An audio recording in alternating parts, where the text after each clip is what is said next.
Hello and welcome to news. This is our Kingdom Spotlight segment of the show, and this should be a familiar name, if not familiar face, to the Kingdom Purpose TV listeners. Shekita Jackson is one of the members of Kingdom Purpose TV staff. So shows on here have had some connection with her. So I'm excited to have her on with us this morning. So welcome. Thank you so much. So tell us a little bit. There's so much you could tell us, but tell us just a little bit about yourself. Okay, so I'm Shekita Jackson. I work with onboarding at KPTV. So if you may not have seen my face, you've probably gotten an email from me. So I'm glad to allow you to see me in person. But again, I reside in Virginia, and three of them are in college and one is in high school. But I'm a minister here locally at my local church. And also I have my own ministry segments here also on KPTV and other places. So with that as well, I am a business owner. I'm in a nonprofit space. I have a nonprofit called, it's a local initiative here in my area, and it's designed to assist young mothers that may need strategies, education, support to actually learn how to parent as a teenager, to parent their children. I also have a completely free, but local moms can call in and I'll tell them set times where they can just pick up diapers from me as well. And I'm expanding different things out with that. I'm really hoping to create a literacy, reading, writing, and math camp in my home city here this summer, a free camp. So I'm praying for that and hoping for that to take place here. And I also, with my daughters, I have a beauty supplier creating natural skincare and hair care products entitled Revel Bells Beauty, which is revelbells.com. I have a medical practice here with my husband doing home healthcare and medical assisting and virtual medical assisting activities and CPR training. And on my own side, I am a leadership coach. I'm finishing my doctoral degree in strategic business leadership. And with that, I currently now help career professionals or executives, community leaders, ministry leaders, as well as entrepreneurs create plans to lead and expand their organization. And I do believe those are some of my roles and activities. Thank you, Gwen. I'm exhausted listening to you. I thought I'm exhausted saying it. I thought quite a bit that you do. But hey, listen, it seems that you are doing it well. So kudos and congratulations Grace. to you. Yes, absolutely. So you recently released a new book, correct? Yes. So when was the book released? The 1st of February, Black History Month. Okay, so it was released February 1st. Give us the title of the book. Okay, so the book, which is here, the book is Do You See Me Trying to Breathe? A faith-based journey from the imprisonment of anxiety and panic attacks. And it has the book, and there's a self-reflective journal for the personal writing. Nice. Okay, so how did this book come about? So this book is birthed out of a very vulnerable period of time in my life. And, I'm not that old, Gwen. So this actually started occurring maybe when I was, I had probably about 19, 20 years old when I realized that something in my life drastically changed and something happened that I couldn't control. And I was going about my life. I was a mom. I had 2 kids at this particular time. I worked in the hospital because I've always been in the medical field. So I worked in the hospital. And one day I was on my way home from work. And all of a sudden, it's like my heart fell out of me. And I didn't know what it was then, but now I know that it was a panic attack. So just one day when I thought everything was cool, I didn't have any major stresses in my life. It was a normal run through, taking care of my family and working and so forth. And my life drastically changed. And from that day forward, it was a long road of discovery, a long road of healing, a long road of secrets, because most people didn't know that I was battling every day just to breathe, every day. So hence the title, Do You See Me Trying to Breathe? Because I was trying to function in a world, but I was struggling on the inside, and a lot of people didn't see it. Most folks didn't ask, so Do You See Me Trying to Breathe is the title of this particular book. And my journey of discovery, God just miraculously showing up in my life. And it didn't happen in one day or 1 week. It was a journey of some years of recovery and years of being determined to live and not die, because there were periods where I felt like I was just going to die every portion of the day. So years of deliverance. And now I came to the point where I knew I had this story for many years, and I knew God did something miraculous in my life. And I knew I wanted to tell it, but I never wrote it down to tell it. So now we're home. So we're able to be more attentive to what's going on the outside, because we want to know everything that's outside. We stuck on the inside, right? So now with COVID, I'm hearing of the suicide rate skyrocketing. You have families, marriages that have been together for 20 are falling apart. You have people losing jobs that they've been working for 20 years. You have all of this uncertainty and all of these worries, all these care, and all of these anxieties. The rate of new diagnosis for anxiety and panic attacks skyrocketed. The people who made attempts to commit suicide skyrocketed. The rate of depression soared. So now I'm sitting like, Lord, I see all of this that's going on, and you want to ask yourself, what can I do? What can I do in my own power? And when I asked that question, that's what came up. I had a story in me, something that God did miraculously, changed my whole life, and I never put it to paper. So I'm like, oh my goodness, shame on me. Shame on me, because I didn't know how people was going to perceive the story. Especially when you go through something in your mind, your mental health, your emotions, that's such a vulnerable place. You don't know how people are going to deal with that vulnerable part of you, especially if you don't see yourself there anymore. And I didn't see myself where I'm not there anymore. So it's like, well, how would somebody see me now? How would they receive me now from what I've been through? So I realized it was like 20 years. It was concealed. So I made up my mind that I was not going to dishonor God anymore by not telling my story, that I didn't care how people received it. She had anxiety this bad. And I'm not talking about just being anxious. I'm not talking about just, obsessively cleaning, or, your legs shaking, or, every now and then you feel short of breath. No, I'm talking about anxiety so bad that I locked myself in the house for over 3 months because I could not go outside. I stopped going to work. I couldn't function there. I stopped going to school. I was in school at the time at a local community college. I couldn't function there. I couldn't function in any part of my life.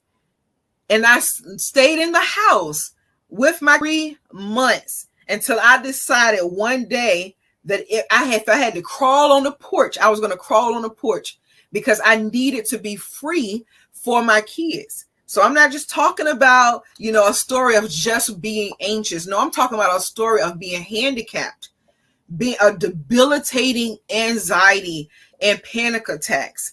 And this past year, last year, I was ending a class because I'm a student. I'm in school again. Lord help me. But I'm a student. So I was ending my class, and I'm sitting there, Gwen. So now, you have your professor with the syllabus and all of this stuff, and you're constantly writing papers. I'm constantly writing papers all week long. So I'm constantly typing. I'm constantly creating these research papers and telling other people's stories. I'm doing this. I'm always telling somebody else's story. So I told my husband, I said, you know what? When I determined that I was not going to dishonor God by not sharing again. I told him I will not register for another class. I won't do it. I won't pay an institution. I won't fulfill another research paper assignment. I won't do anything. I will not. I refuse to write another paper if I don't write my own story. So I said, I'm not going back to school until I get this story out. And my husband say now that that's when he knew I was really serious about writing it. Because I had said over the years that, you know what, I'm going to write a book about it. You know, but he knew I was serious when I said I wasn't going to do another thing until I wrote my own story. So that's what I did. Class ended. I wrote the book, and by November, I believe it was done. And I wanted to release it on Black History Month, and wrote the book, and I was able to re-enroll myself back in school in January. But the story is so impactful, and I'm so to response, because you never know how people is going to handle your secrets. No, how are you going to handle these secrets that I'm about to tell you, because you see me now, but how are you going to handle these secrets? And now with the response, now with people radio interviews this weekend, I had a book signing, and the local bookstore on this past Saturday. The local bookstore people, invited some people. They invited some people, but the link they sent was their Eventbrite. So I didn't have access to know if anyone even signed up for it, right? So I didn't know if anybody was going to be at this book signing. I knew my husband was coming. So I figured if no one show up, it's just going to be me, him, and the lady who owned the bookstore. It's just going to be us in there. And I chose that bookstore because it's a small, local, Black-owned bookstore who opened up on Juneteenth. And I was like, look, if I want to go anywhere and talk about this work on Black History Month, it's going to be there. So with that, I didn't know if I was just showing up. So when I got there on Saturday, I said, okay, well, I don't know if anybody registered. And she was like, what you mean? All of your sessions are packed out. And I was like, she said, people want to hear someone talk about anxiety that had it bad. And I'm still amazed. Every book I had was sold. Wow. And still left with orders. So I'm so overwhelmed with the fact that, and I've been getting texts since I woke up this morning, people who have had the book that may not know me, they are starting to follow me on social media and send me messages. So I'm getting messages even this morning about the fact that they're just so happy that their secrets, their precious things, their jewels, tell anyone, they were able to get relief from that shame with this book and be able to share their story with someone. So I wrote the book. I told my story. I told how, but I wanted something else. So I wanted them to be able to share, to voice what's going on. Because oftentimes when people be like, hey, how you doing? You don't really tell them about it, what's really going on with you, right? And I used to tell people in the beginning, I don't feel right, because I really couldn't describe this what was going on in my soul. But I just, if someone called me on my phone and say, hey, you want to come somewhere? I wasn't going out of the house. I just said, oh, I don't feel good today. So all these things, all these secret deformities, I'm not verbalizing. So I wanted to create a way for people to be able to self-reflect, to dig into your own emotions and your own habits that you created to help you. Such as, for example, OCD. A lot of people don't try to classify this version of OCD as a really mental health disorder, but you have people who like to clean obsessively. That is a part of anxiety. That's something you do because it makes you feel okay. It makes you feel good. But now it's to you normalized it and it's a habit. Right. So, yes, there's always a root to the anxiety. What is it that this thing is that alarmed your soul? Right. What is the result of? And so a lot of times, I like to keep, because I do have I do focus on mental health issues. I am a counselor. one of the things, because sometimes we try to make things complicated, and I Yeah. like to say anxiety is just a place that you end up in when you want to have control over something but don't have the ability to. Mm, mm. Okay, I like it. I love it. I love it. I love it. So, that cleaning, it speaks to something bigger. Right. You're It speaks to uncomfortable. Yeah. what are you trying to control? Whether hey, it might be, I'm a germophobic, I need to try to make sure that my space is always clean. And so you go through this ritual over and over and over and over again. But what is at the heart of that? Even Yeah. that, you gotta Yeah. have to dig. Me, I have suffered from anxiety, Mhm. and I have suffered from panic attacks. Mhm. And I know for me, the anxiety often, I can admit it now, the anxiety often for me was me having the need to control something and Yeah. not being able to do it. Yeah. And that was the bottom line. I shared with you before we even started the interview that I know the South, I know 95 so well because my family and I, we used to drive everywhere because I didn't like to fly because when I got on the plane, I felt there was a loss of control. Yeah. You have no more control or less control in that plane than you do in that car. But Hmm. for me, it was like, oh my God, I'm in this plane and I'm stuck in this plane for 3 hours. It just became overwhelming. And, I like to tell people something that's a little dot becomes this huge, massive thing Yes. when we begin Yes. to focus Yes. in on it so much and realize, oh my gosh, you know what, we can't control this. And we have this huge desire to control it, but we really can't control it. I love it. And you are right. What you stated about having to figure out like where it comes from, what triggered you. And I remember when I first had that my initial panic attack, I went to the hospital, and it's the same hospital I worked in. But they told me that I was stressed out. So they said, "You're stressed, go get some rest." But I didn't feel stressed. Like I'm Hmm. not. I was telling them I'm not stressed out at that particular time to be stressed. So, but there's, get some rest, get some rest, get some rest. So then I went home and I got some rest.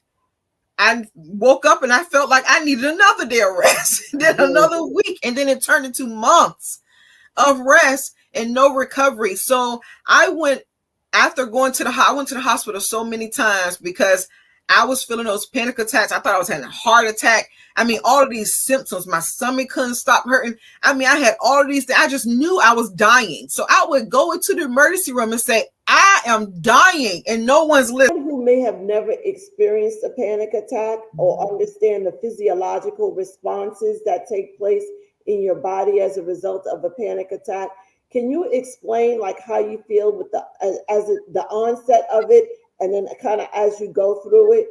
Mm-hmm. So, and this is based off my experience as well as, you know, as I went along, learning of others. So, anxiety and pain come on so sudden, out of the blue, randomly, or you can kind of feel your body getting uneasy, and you can learn to know that, okay, it's about to happen. All right. So, I've had instances before I was stopped going to school. I would be sitting in class going, and the teacher's talking, and all of a sudden I feel this feeling, and I know now something is wrong. I feel a in me, and now I can't breathe, or it literally feels like someone's choking you.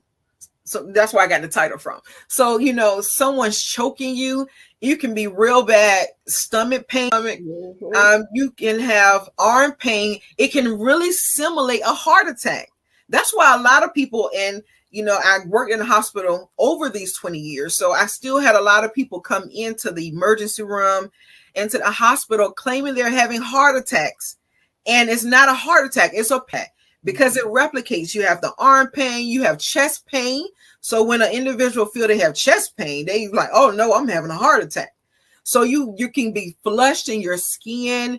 You can sweat, just your whole body wet, nasty. In a matter of seconds. And you cannot think. You cannot think. So people are talking to you, and in the book signing, I had people who was really expressing their anxiety and their panic attacks. Then they had family members who express how they and why they're having a panic attack, and they're talking to them and talking to them and talking to them.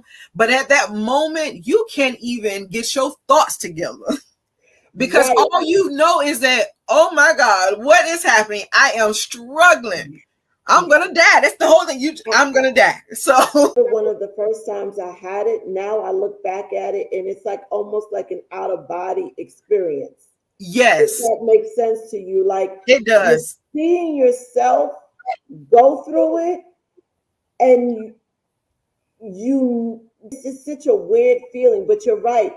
There's so many responses that someone may have been having panic attacks and not even realizing, or had one and not even realize that's what it is. So literally, like you described, you literally go from being your body temperature and everything feeling fine, you feel good, to all of a sudden you're hot, you're sweating. And I mean, like the water is dripping.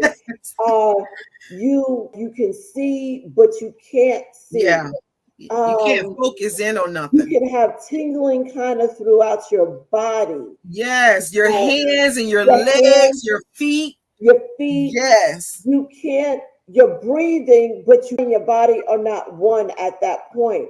Yep. And so it's like it's fighting against each other almost. Like I said, it's almost like an out-of-body experience. It is. And this is happening, and you're kind of looking at yourself from the outside as you're going through it. It's such a weird experience. Oh my goodness. For those of you who have never experienced it. And so you have this first panic attack. You go to the hospital. They tell you to get some rest. But for you, you continuing to have these now on a regular basis? During the 3 months, I went to the hospital several times. Let me tell you what stopped me from seeking help. I stopped seeking help. I repeatedly went to the hospital. I went to different hospitals. And it's something because a young lady told me Saturday, she's been to 6 hospitals trying to get help. And the last one, the 6th, the doctor himself dealt with anxiety. That's when he started sharing it with her. 6 hospitals later. I think I probably made my 4th time. So going to the hospital repeatedly, my last time in the hospital, the last time I verbalized that I was having these feelings to a professional at that time was because I went to the emergency room again and I had my kids with me because I didn't have no one to watch them. So I had my kids with me, and the doctor, she was a female, she said, she told me that she seen that I had been there previously, right? And they couldn't find anything physically wrong with me, because, they do the cardiac test and all of that. So the labs, everything came back fine. So she's like, well, Shekita, everything's coming back fine. We can't see anything physically wrong with you. We know you were just here previously this month. So she said, well, look, there's nothing physically wrong with you. But if you come back here, we're going to admit you. We're going to keep you, and you're going to have to go to the psych floor. And now this is me. I'm a single mom, very young adult. And I don't know what's going on with me, but I know something is going on with me. But I still have kids that I have to take care of. So once she told me that they was going to admit me, and she gave me medication, but she told me they was going to admit me, I never went back in there again.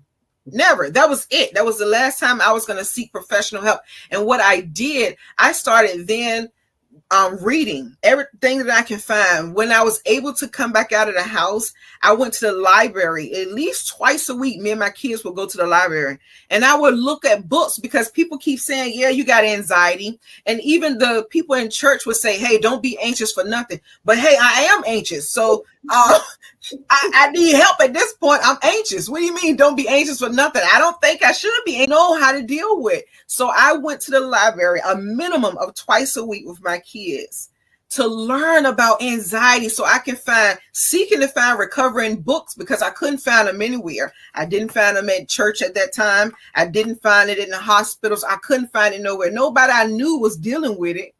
So I couldn't find it. So I started on my own mission. I read book after book after book after book because I wanted to, is it something that I can do? But I learned along the way different things about why you have anxiety. And that's another thing you mentioned, like finding out what's wrong. At that time, I didn't think nothing was wrong with me. I had a lot of traumas when I was a kid. And I grew up thinking that I was doing well, that I didn't let my traumas affect my life. That I was doing well. My mom on drugs, don't know who my dad was at that particular time. House to house, place to place, crack houses, you can name it. Being raped, having a kid at 13, so many traumas on top of traumas. And I grew up thinking that I was okay. And one day, my emotions came calling. One day, everything, all the traumas that I had been through came calling for me when I thought I was okay. So with sharing this story, I wanted to be able to share it with people who are having these issues, or know someone that's having the issues, and they want some hope. They want some, see how they can help themselves and how they can learn about themselves, but they don't got time to read a 5,000 page novel. So I purposely made sure that the book was big enough for even my teenage daughters, my college daughters, their college age friends to be able to read the novel. So I wanted to purposely make it a short story. You grab it, you dig into it, get out of it what you can get out of it to apply it to your life. And later on, that's when I learned that, hey, maybe those traumas, not maybe, but those traumas from a kid affected me at a moment that I thought my life was okay. I thought I was doing good, but I end up being on a journey paying for all of the traumas that I had when I was a kid. So I wanted to make sure that young people could be able to quickly pick this book up and read it for their own life and be able to share their own story. Hence, the journal it's just writing prompts to learn who you are. How do you feel when you have anxiety? What do you do when you feel anxious? Have you told anyone? What's your habits, your sleeping habits? Do you exercise? What makes you feel okay? So then they can stop you right there because I want to go. I want to take a break, but when we come back, I want to go into a little bit more about the journal, and I want to also try to help people distinguish between a diagnosis of anxiety versus I'm a little anxious, because they're not quite the same. So we're going to take a quick break and then we'll be back real soon. Okay.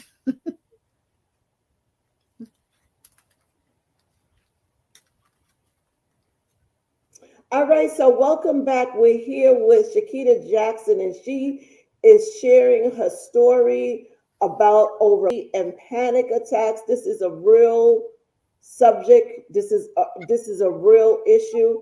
As I say, mental health is real, and we need to get more comfortable with talking about it so that people can begin the process of understanding it and begin the process of healing from it.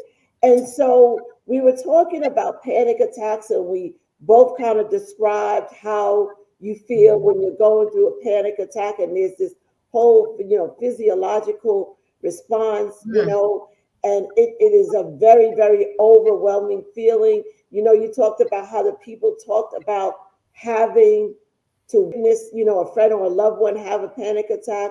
And I think about the times that, my husband has witnessed it and one of my friends witnessed it. And they were like, it was just so crazy. Like, you just went from being normal to just like out of control. Like, it was just like, because it just happened so quickly. But there is anxiety, which is like a normal level of anxiety. Like, you get a little anxious, you get butterflies in your stomach before you're about to do a presentation, for Yeah.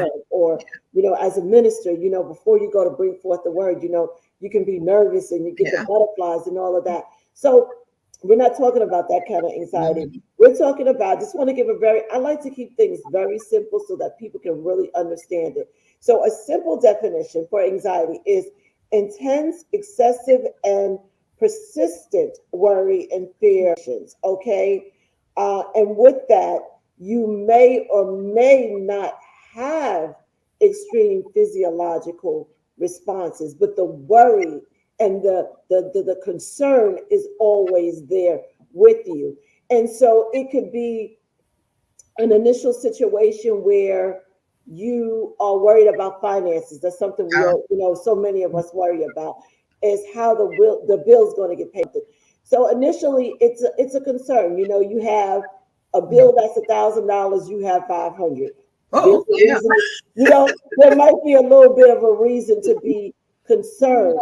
But then when you are like excessively worried about it to the point where that is all that you can focus on, and it prevents you from living out your daily activities Right. because of this worry. Then you go from a regular, okay, I'm a little anxious, to now you're suffering from an Mhm. anxiety. And what tends to happen is that anxiety, that little dot, that little speck that I like to talk about one area, then starts to unfortunately kind of consume Mhm. all the areas of your life Mhm. in many cases. You're It's right. no longer just about the finances. It's now, well, oh my God, now oh my God, it's my health. I'm worried about my health. But Mhm. it makes sense though, because when we have excessive worry, and anxiety and stress about everything, it will begin to impact our health. Right. And Right. so what happens then with anxiety is you get this snowball effect, where one little area that was once an area of concern now has become a major, and now your whole life is filled with You're anxiety. consumed. Hmm. Did I do a good job of trying to You did explain? a perfect job. You get an A plus. Well, thank you. You nailed it. Listen, I like being a good student. See, and I say that jokingly, but here's the thing. So much of what we foundation from being younger impacts how we respond to life Yeah. situations now. So I had to come to realize that part of my anxiety comes from a place of perfectionism. Yeah. Yeah. That's And very that common. place of perfectionism comes to a large degree and a large extent from my mom. And that's not to put any blame on her, but my mom used to always tell me, don't do anything unless you do it 100%. Oh, yeah. Don't, she would say things like, I don't care what career or what you decide to do in life, just make sure you do it in excellence. Woo, so you sought X. Excellence in everything, okay?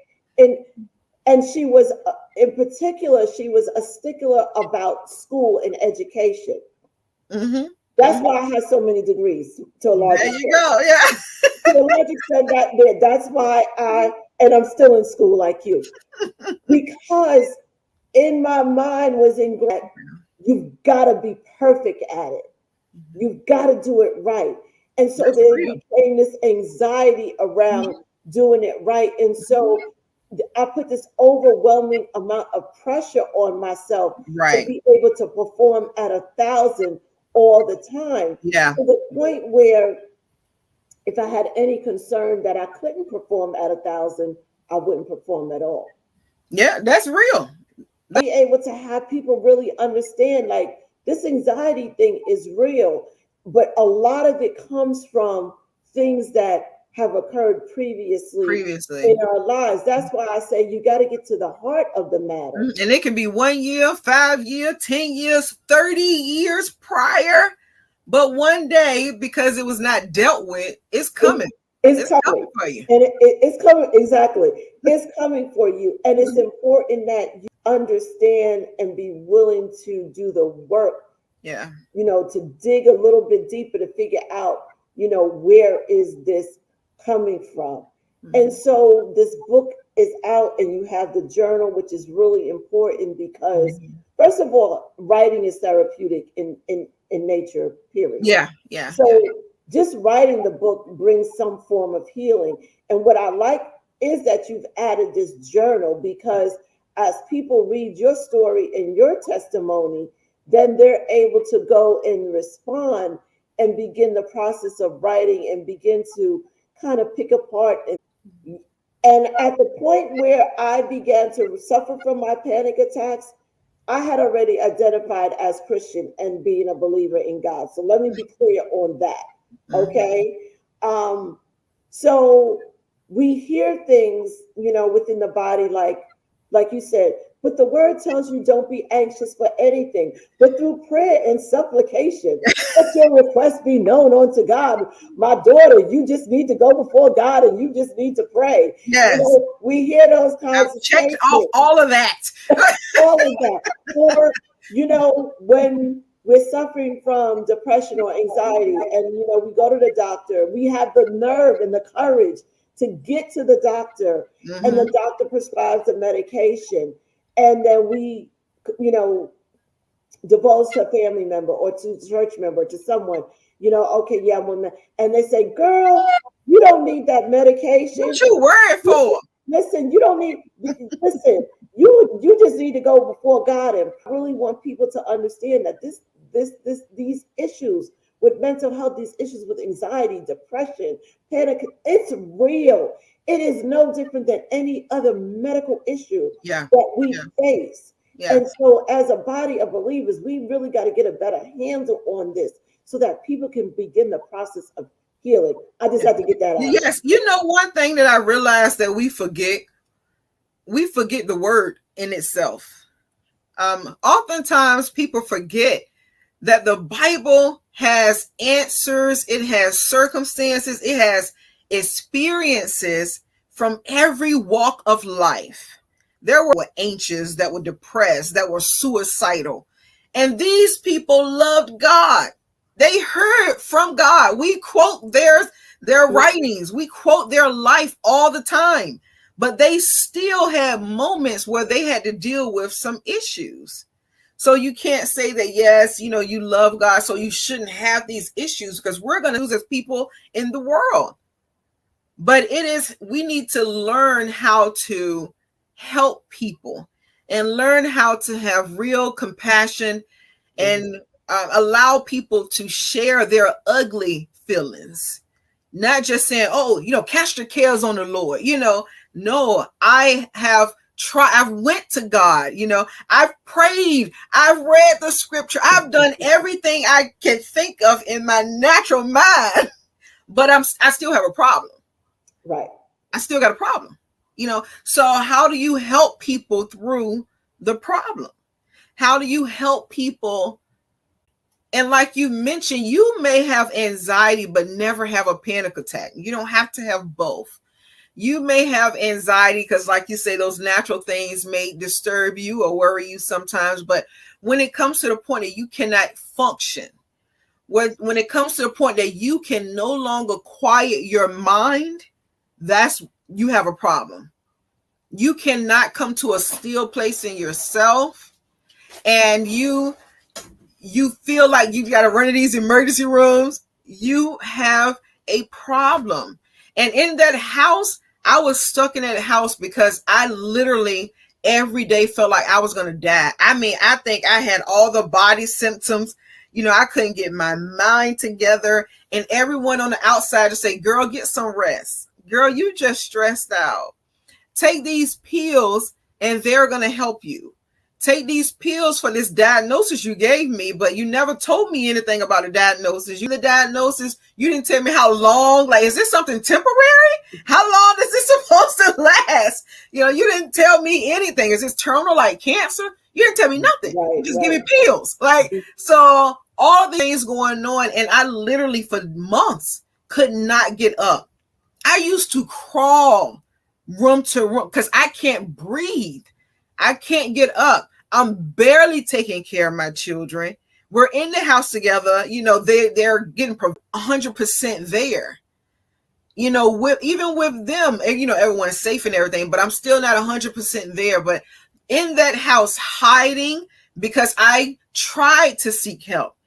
I sought help from people that I hoped would pray for me or help provide an answer, and they still quote the same scriptures. I sought help from doctors and everything else, and I still was struggling. So I was locked in that house because of how I was feeling. I'm a believer. I believe that God can do anything. But why am I feeling this way? I am ashamed. I'm ashamed. I'm ashamed to body that I'm dealing with something that, I thought that I had the tools to deal with because I'm a believer. Because after all, I'm a believer. I know the words. You know what? I can give it to you just as good as you can give it to me. Right.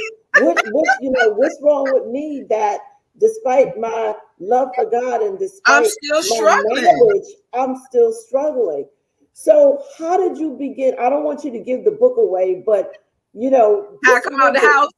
How come out the house? How did I come out the house? Okay. Yes. So look, I got so tired of being tired, and I got so determined that I couldn't let my kids live that way no more. They were missing all the birthday parties, everything that they were invited to because mama couldn't make it. Denying every invitation that was sent. Anything after school, they couldn't go to that either because I couldn't function. So I got tired of, even if I was in my prison, but I got tired of them being in theirs because they were in there with me. Yes. So I needed them to be free. I felt like it was an injustice to keep them in there, even though I feel like I can't go out. So really praying, really trying to figure out how am I going to do this? Because when I open the screen door, I can't breathe. Like I'm just engulfed with emotions and feelings when I open the door. So I literally, God is my witness, opened my door one day and I said, I'm going to make it to my car. If I can just make it to my car, step by step, let me make it to my car.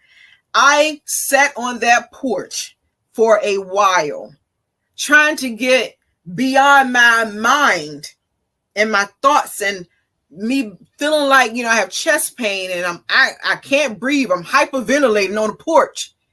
And I'm like, nobody see me hyperventilating on the porch.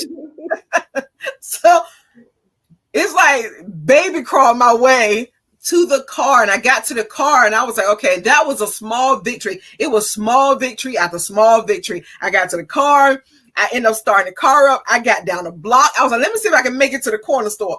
Got to the corner store without a panic attack. Okay. Let me see if I can make it a little further. And I started getting in my car and I started driving. It was a few weeks later. I was like, I'm going to see if I can make it to work. Because surprisingly, I still had a job. Thank God. But I'm going to see if I can make it to work. And I drove to work and I worked far ways from home anyway. I worked 45 minutes from home. But I tell you, that 45-minute drive to work turned into 2.5 hours of me trying to make it to work because in between I would have panic attacks and I would stay in the right lane in case I had to pull over and have a panic attack. So baby step by baby step, baby step by baby step, I ended up making it so that I could function. I was still trying to figure out, doing my own research, as you'll see reading the book. And what finally broke it is in the book. But yes. What God did for me, it is a miracle that I wrote the book, and when the book came and I got my first copy, I'm skimming through it, right? So I'm looking through it and I'm like, even to right now, Gwen, this is me. Like, this is me. Like, this girl in this book is crazy. But she felt crazy. But this is my real life story. And I look at where God has me at now and where I was then. Oh my goodness. Praise God. Yes. Yes. Oh my goodness. Listen, we have an expression where we're like, he'll do it if you let him. But you said baby steps. Mm-hmm. But the key is steps. See, Yeah. the word of God, does have the power to transform our lives. God has the power to transform our lives. But faith without the work, Mm-hmm. you have to be willing to do the work. Mm-hmm. And that that requires the digging deep that so many of us don't want to do. Uncomfortable. It's so Is uncomfortable. We don't want to face those traumas and those things of the past that in this place of stuck, that have mm-hmm. us in this place of depression and worry and anxiety. But for us to attain and become everything that God Mm. wants for us, we have to Become do the it. living word. We have to do it. Exactly, the word, but it doesn't get activated until we activate it. Mm-hmm. We have to do some work. We have to do some work. And so obviously you did the work. You did the work. And as a result of doing the work, you are where you are now. So before we end, can you share how people can get in contact with you, your social media Yeah. pages, all of that kind of stuff? If you have a website, put that out there for us. Yeah. So my website is www.sjglobal.me. Again, www.sjglobal.me. My Instagram is the same, sjglobal.me. You can get the book there. You can get the journal as well on my website. Thank you. Thank you so much for coming on. Thank you for parent. Like I said, this is an area that I am extremely passionate about. Mental health is a real health issue, and we need to so many people are facing as it relates to mental health. It is a real issue. It is a real problem, and we as a body have to do a better job of Yeah. handling it and dealing with it. And so, for those who might be struggling, know that it is okay to have what I say Jesus and therapy. Oh, yeah. It is okay to be a believer and still need to be in therapy. So, if that is you, know that it is okay to seek out help. And if you go to seek out help and you don't get it, go and knock somewhere else until you can get what it is that you need, until you can get what it is that you are looking for. Know that you can always reach me on social media through Success Arise or through my name, Gwen Gooseby Tillery. Kita has given you her information. Find someone that you can connect with. Find someone that you can talk to. Because one of my favorite scriptures is Jeremiah 29:11. For I know the plans I have for you, declares the Lord. Plans to prosper you and not to harm you. Plans to give you a future. See, but when we lose hope, we don't see any future. So the key is that we've got to stay hopeful. And sometimes to do that, we've got to connect with people that can help to keep our Yeah. hope alive. And so reach out to someone. Don't feel embarrassed. Don't feel less than. God has a plan for you. Okay. So follow through and get the help that is needed. So thank you again for coming on. I I appreciate appreciate it. it. Yes. And looking forward to being able to connect with you on some other things as well. So take care. God Thank bless. you.